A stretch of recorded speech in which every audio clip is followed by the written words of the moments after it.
Hey there!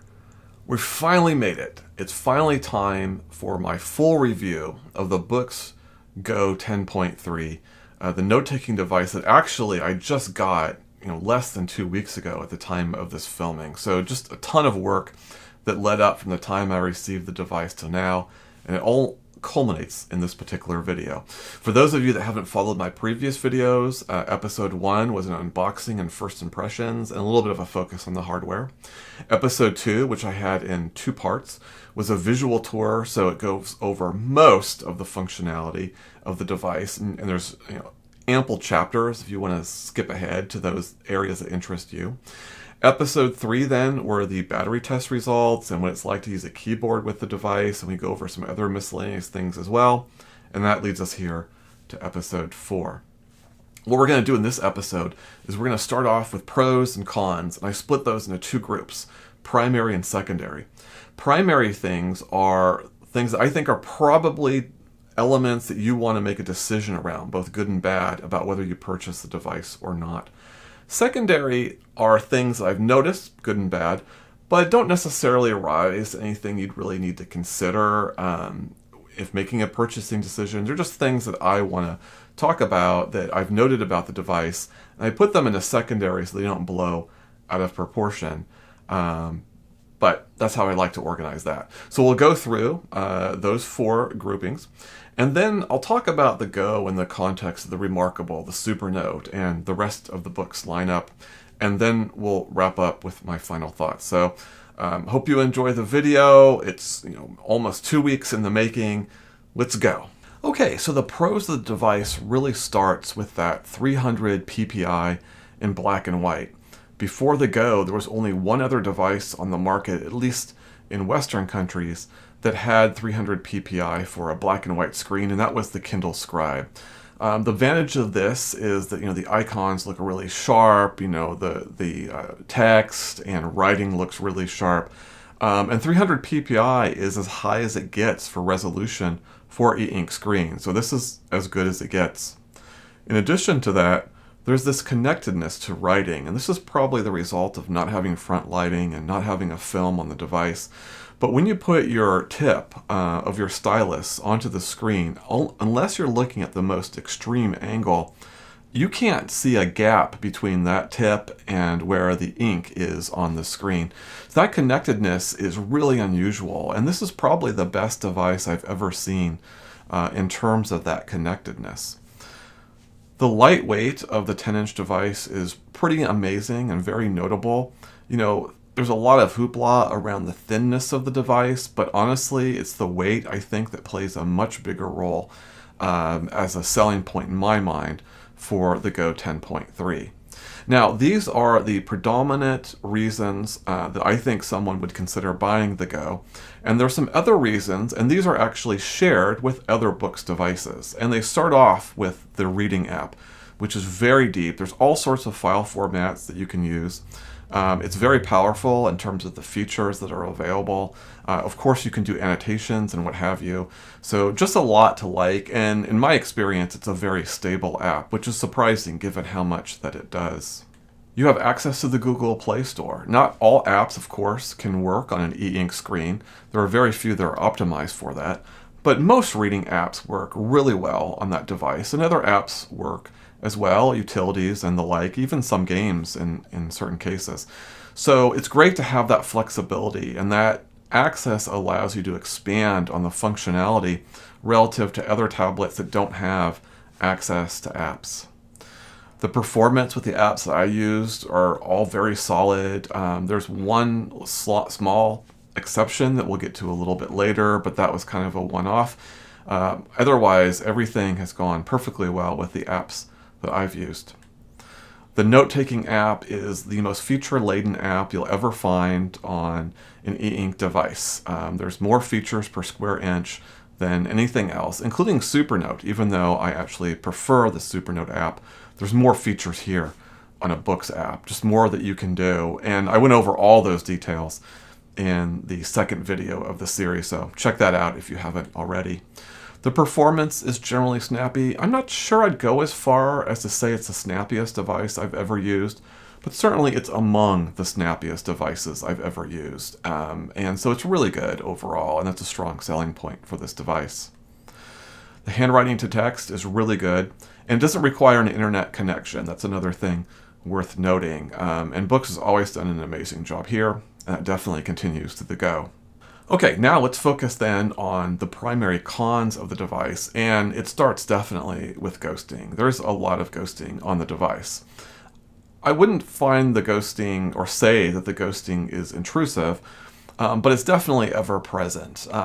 One particular example. In the very first video, there were a few moments where I was kind of struggling to read some of the text on the device, and in particular, there was an area where we had the e-ink settings, and I was going through the settings and reading the description below, which is in pretty small font, and I just couldn't read a certain line. And I thought it was because I worked all day, it was into the late evening, my contacts were in all day, and I was just getting tired. And actually all of that was definitely true.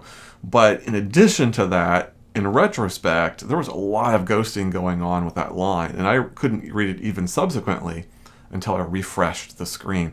So ghosting is definitely a thing. There's ways to handle that, but it's a consideration. There's other black and white devices that do a better job with ghosting, like the Note Air 3, for example. So that's just something to be aware of. There's a huge learning curve. My visual tour, which I did in 2 parts, equals over 100 minutes, and I still didn't cover everything. There's a lot to go over with this device, and sometimes the manual is helpful, and sometimes it isn't. That's a big deal, particularly when you're trying to compete against something like the Remarkable 2, where you can pick it up and learn how to work with that pretty quickly, with maybe just a couple of features, that you would discover down the line. That's not the case here. There's just a lot to learn. Now, of course, the flip side of that is that it's much more powerful. You can do a lot more. But for a lot of people, that learning curve is a barrier to using the device, and it should be called out for that reason.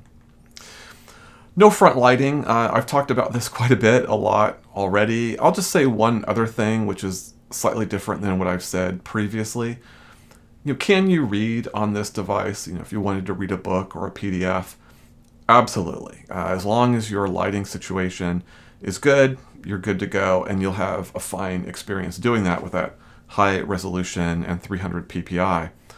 But with an e-reader that has front lighting, I can read anywhere at any time. There's no limitations whatsoever. I don't have to worry about the lighting that's around me.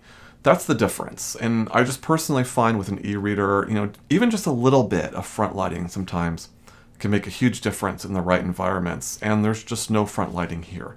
So that needs to be called out.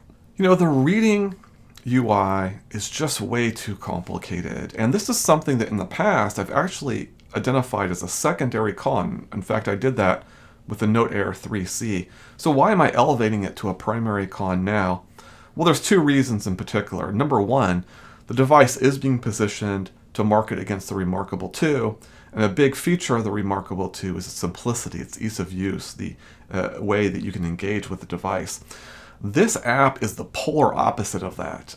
It's really bad, to be honest with you. And that leads into the second reason why I'm elevating it to a primary con, which is they've had quite a while now to focus on that UI and to make it better. And while they've certainly done tweaks, they've of course added features, they haven't done anything to kind of resolve this kind of overall mess that is that device. Now, it's true that in the app, you don't necessarily have to engage that complexity, and that helps, but is that a shining endorsement of an application? I just think there's a ton of opportunity to do better on the UI, and Boox by now should have done something, and certainly in light of how this device is being positioned. So it elevates to a primary con for that reason. Okay, let's go into kind of the secondary pros. Again, things I really like. Not necessarily reasons to buy or not buy it, but things I think should be pointed out. We'll start off with the battery life. The battery life has some pros and cons, but overall it's solid, and I think it stands up well to most devices in total. The cloud services that Boox provides are pretty powerful. A little more complicated than the Remarkable. That's a theme, of course, But you can move files on and off the device. You can move articles from the web using kind of their push services, and you can engage that in either a desktop application or a web-based application. So a lot of nice options that are available there. A little bit of a learning curve, but not terrible.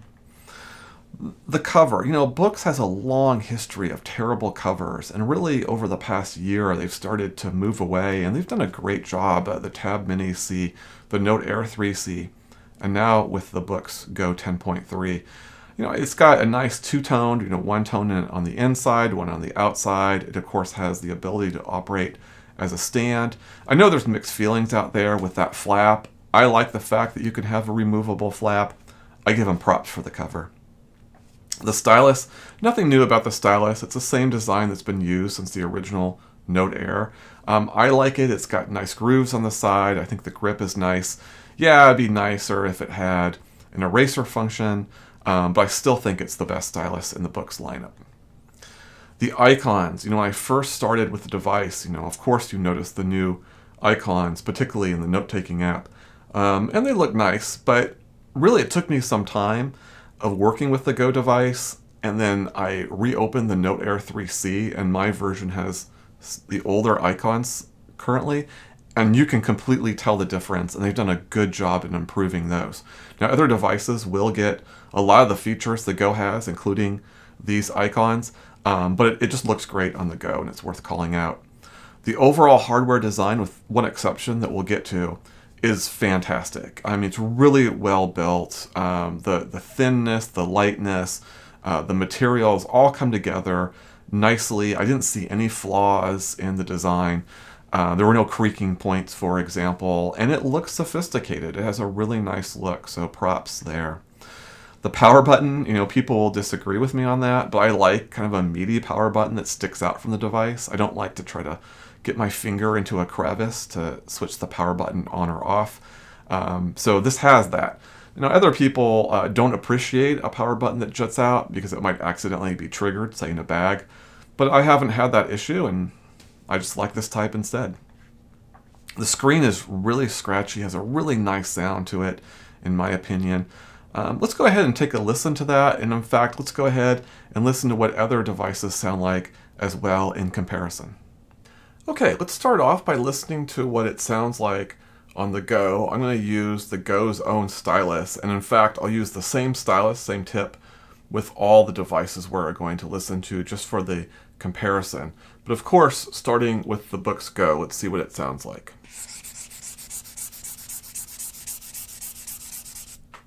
Okay, there you go.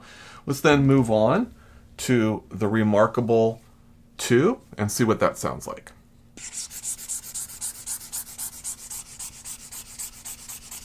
Okay, similar sound, Remarkable a little bit louder, the Go perhaps just a little bit softer, but a similar sound nonetheless. Let's take a look at the Supernote A5X, see what kind of sound we get from this. Okay, kind of similar to what we've heard with the other two devices. And let's close out then with the Note Air 3C, which has that film on it, and see how that sounds.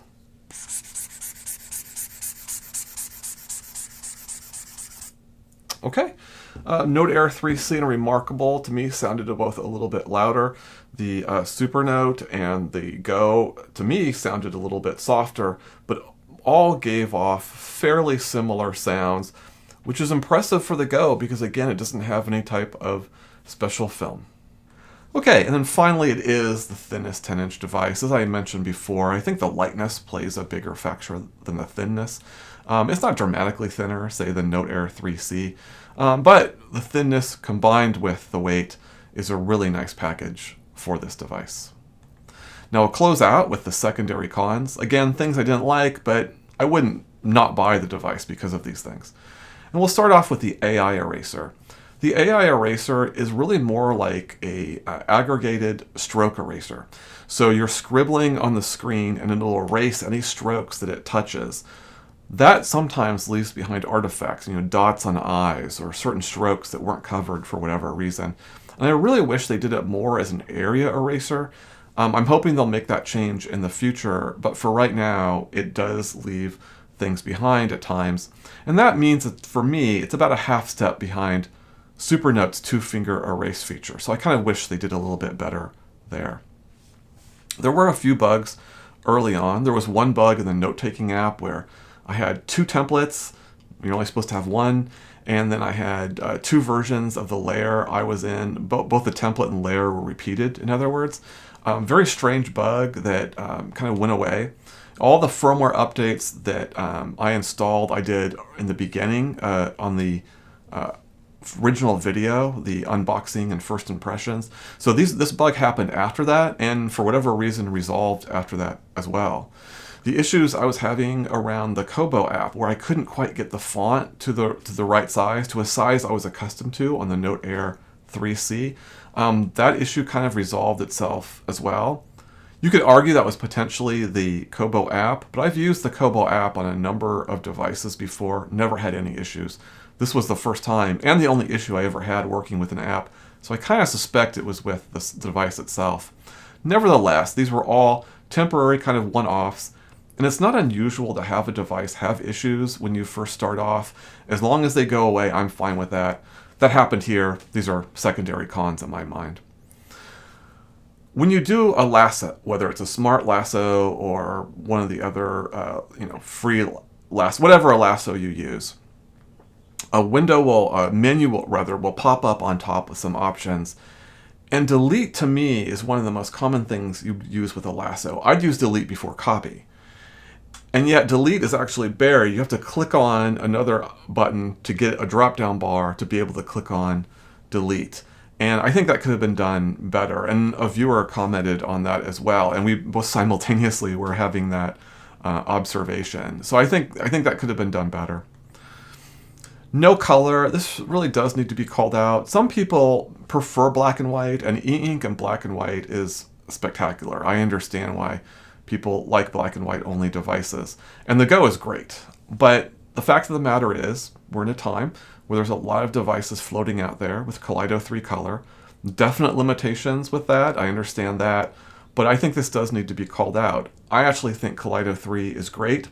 I certainly understand the perspective that some people have that will look back in Kaleido 3 and look how unacceptable it was. And I actually believe that's probably true. I do think that we're going to reach a point where color gets much better. But for right now, I really appreciate using a color device, and there's no color here. The note-taking UI could be improved, not nearly as bad as the reading UI. In fact, I really like the linear function, but the UI does crowd the screen more than it should. And it's true, you can collapse that into a floating bar, and you can customize the bar, which is great. But you lose a little bit of functionality when you do that. Namely, you lose the name of the file that you're working in. I would much rather have that sidebar just collapse. Maybe it could be a tab, just like the floating bar is a tab when it moves to the side of the screen. Or better yet, a swipe gesture that would make the bar completely disappear. So all you would have is a top bar and then a swipe gesture to bring it down would be perfect. That's all you needed to do. And I think the note-taking app would be a lot better for it. So a minor con from my perspective. This is similar to the Note Air 3C in that the stylus connects the side of the device with a magnetic connection. But the problem with that is the magnetic connection isn't particularly strong, and the side of the device is so thin and rounded that if you were to grab the device by the side, that stylus would easily roll off onto the device. Now you can just not grab it from that side and solve the problem, but every once in a while I forget and grab it by the side. It's like, oh, that's right. So a slight con there. The only piece of hardware that I don't like is the ridge on the back. And there are two panels. There's one little section, and then there's a metal bar, and then there's a big section. And each of those two sections on either side of the metal bar has this plastic ridge that goes all the way around. If you grab the device from the left, your finger will cross 3 of those ridges, and you definitely are aware of it. You'd only cross one on the right. It's not terrible. It doesn't feel bad, but I don't particularly care for it either. I kind of wish they weren't there, but it's not the worst thing in the world, and that's what makes that a secondary con for me. So my overall assessment, having gone over all the pros and cons, is the Boox Go 10.3 is a pretty nice device. There's a lot to like, as you could tell on those lists. Not a lot of downsides, just depending on, of course, your particular use case. But how does it compare to the Remarkable 2? And that was really the question we asked at the beginning of this series, because Boox themselves, in one of their promotional videos, compared the Go to the Remarkable 2 and really set up this conversation.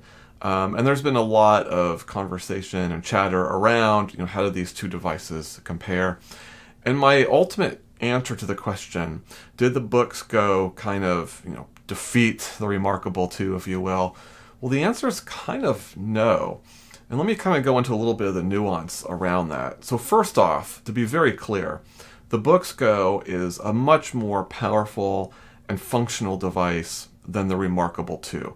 I don't think there's any question about that. The note-taking app is more powerful, the reading app is more powerful, and then of course you have all the applications you can use because of Google Play.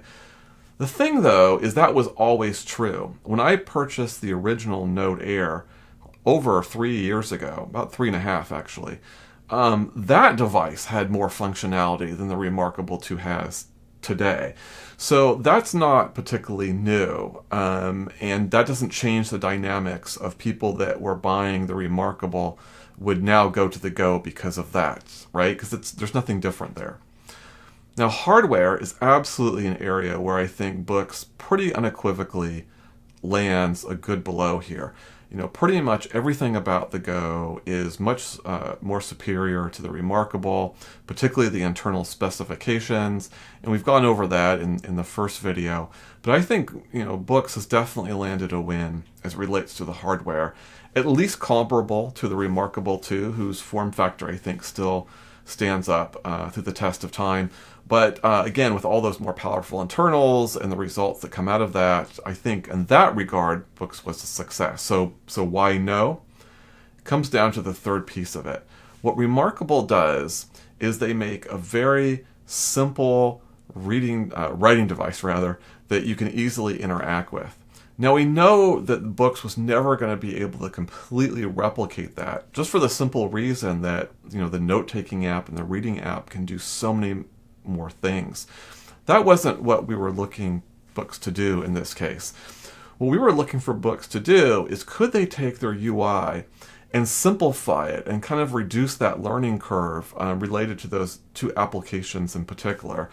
And they didn't with the Go. And surprisingly, they did work around the main UI, and they kind of made that look a little bit nicer. They did great work with the iconography, particularly in the note-taking app, but in the reading app as well. All those were positive changes. But then there was nothing beyond that. It almost feels, I'm sure this isn't actually the case, but it almost feels like Boox was kind of, let's work on this first, let's work on the next thing, and let's go ahead and start making the UI better, and they ran out of time. That's just the impression, because they put so much work and so much quality and thought into the main system UI changes, into those icons, but then nothing beyond that. And I think that's ultimately where Boox Go fails in terms of attacking Remarkable and replacing it. Because remember, Remarkable users have already said, well, between all the sophistication and all the things that Boox devices can do, I'd rather go with Remarkable for its ease of interaction. And that's the challenge Boox had to at least start to bridge more so than they currently do. And I think that's where they just left opportunity on the table ultimately. And I know a lot of posters have kind of stated similar things in response to some of my other videos, and I'm absolutely in agreement with them. I think the Go is a great device, but the question about whether it can attract Remarkable 2 users, which was the question that was leading in to this whole review process, I just don't see it. I do think the Go is the better device. I want to be clear about that, in my own personal opinion. But then again, I am the kind of person that picked Boox to begin with. I'm not the kind of person that went in the direction of Remarkable, as so many people do. So I think it's a wasted opportunity, ultimately, even though the Go device is so great. Remarkable, I'm not sure they're as worried as they might have been when the Go was first announced. But that's just my perspective. Okay, well then how does the Go compare to other devices? And let's start with the Supernote and in particular the A5X, which is their current latest version of their 10-inch device, although we of course expect another device to be released, the A5X2, later this year. How does the Go compare to that? That's a harder one for me to call. It really depends on your particular use case. And there might be certain features that the Boox Go does that Supernote doesn't that might lean you into that direction. It's just hard to say. All I can tell you is that in my own personal use case, the answer for that is no as well. Kind of coincidentally, probably about a month ago, I was kind of going through this mental exercise, if you will. And just before I go a little further on that, let me take a few steps back and explain something. So I first started getting into these e-ink note-taking devices about 3.5 years ago. I've been to e-ink a lot longer than that, going back to 2007. But note-taking really is much more of a recent phenomenon for me. And that device I first bought was the original Boox Note Air, and I love that device. I used it as my daily driver at work for a year, until I eventually replaced it with a Supernote A5X, and I've been using that device for 2.5 years now. So the question I was kind of asking myself, just out of curiosity, is, there's been a lot of development on the Note Air series leading up to the current Note Air 3C. How would I feel about the device now? Could the Note Air 3C be my daily driver and not the Supernote A5X? And so I took it to work for a week and tried it out, and I was pretty happy to go back to the Supernote. Now, I'm just going to highlight a few things about that. Let me just say what those are, and then I'll kind of talk to it. So these are just a few examples of why I just found the Supernote to be better, again, for my specific use case, which is taking notes at work. First thing, star marking system. For those that don't know, you can draw a star, it converts to automatically let you know that it's been captured, and then you can go through its search functionality and pull all the stars that you've written. For me, that's how I do my to-dos. That's really the only thing I need the device to do. So if I had needed the Boox device, if I needed the Supernote device to have multiple lists, multiple separate to-do lists, then the Boox would have had a clear advantage because the tags allow for a different type of list that you can search on. But I only had the need for the one, so the star marking system is perfect for me, and it's a more elegant application than tags. So again, in my use case, that was an improvement, and I was happy to go back to it. Another example is the two-finger erase function, and this is where you take your two fingers, you pop it on the screen, and then you just circle whatever you want to delete, and then it goes away. Now, admittedly, the two-finger erase function is not foolproof. It doesn't work every time. I really wish it did. But it's still better than strike-through erase that Boox does, which has those artifacts. And so I will still take the two-finger erase, even though it has a little bit of room for improvement over the Boox device. And then finally, and I've mentioned this earlier in the video, the canvas. The Boox, the Supernote device rather, does a much better job of just putting, in my case I put the system bar on top, and then the rest of the canvas is free, except at the bottom that has the file name and the page. And I can double tap that away at any time. I just found it much more elegant than what I was getting with the Boox device. Now, all those examples probably seem, and in some ways are, really small things, but it's those things and more that add up and add to the flow and the simplicity. Navigating files on the Supernote is just really easy, both in terms of the quick access files, which is kind of like a favorites or shortcuts, if you will, but even the file structure. I've got like over 100 notebooks, and I can easily switch between notebooks no matter which notebook I'm switching to. It's just a really good system that they built with Supernote, and in my particular use case, the Boox device doesn't challenge that. And even though I did my comparison between the A5X and the Boox Note Air 3C, really the functionality isn't that different. There's only a few additional features on the go. And so none of those things would have fundamentally changed my experience had I used the Go instead. Again, your mileage may vary, and I don't think it's true for everyone that the Supernote will be the better device, But in my personal opinion, being note focused, I definitely appreciate the Supernote more than the Boox, even though I really like the Boox as well. Now, if your use case was more balanced, you were using the reader more and you were using some of the apps more, then for you, the Go might make more sense than the Supernote. But because as a daily driver, I'm so note focused, for me, the Supernote is the better bet. But that's just for me. Okay, finally, let's say that you're sold on Boox. You just think it has the right balance of features that fits your use case better. So how does the Go fit in with other Boox devices? And I would say the top 3 devices right now, if you consider price and all these other factors, is the Boox Note Air 3C, the Boox Note Air 3, and the Boox Go 10.3. So this device is definitely there in the pantheon of the current devices that I would definitely recommend from Boox. So how do you distinguish between those 3? They're pretty much using the same software, and I do believe actually that the software that we see on the Go will eventually roll out to those other devices, if I understand that correctly. I may not, but I think that's starting to happen. So there's no distinguishing feature there. Basically, here's how I think about it. If you're looking for color and you want front lighting, then you would go with the Note Air 3C. If you're looking for black and white and you want front lighting, you'd go with the Note Air 3. And if you don't care about front lighting and you really want that 300 ppi and that closeness to the screen and writing, then you would go with the Go. So within the Boox world, I think that's how that would shake out, and that's kind of how I would recommend it to people if they ask me.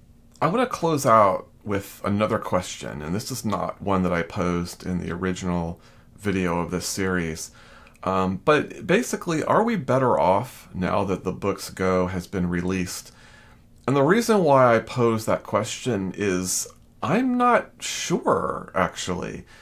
On one hand, the Boox Go is an excellent device, and I think I've gone over that in pretty good detail. And it offers things that we haven't seen before. We haven't seen, Boox's great software coupled with this 300 ppi screen. And, aren't we better off because we have now more options and more choice? And that's where I start to get a little unsure. This is a niche market. The whole e-ink note-taking market is already niche, and it's already disaggregated. You've got your Amazon Kindle Scribe and your Kobo Ellipsa 2e on one area, and you've got Remarkable and Supernote in another area, and you've got Boox and MobiScribe and BigMe. All these players, all with great devices, and the Go doesn't really replace anything. It just adds to that level of complexity.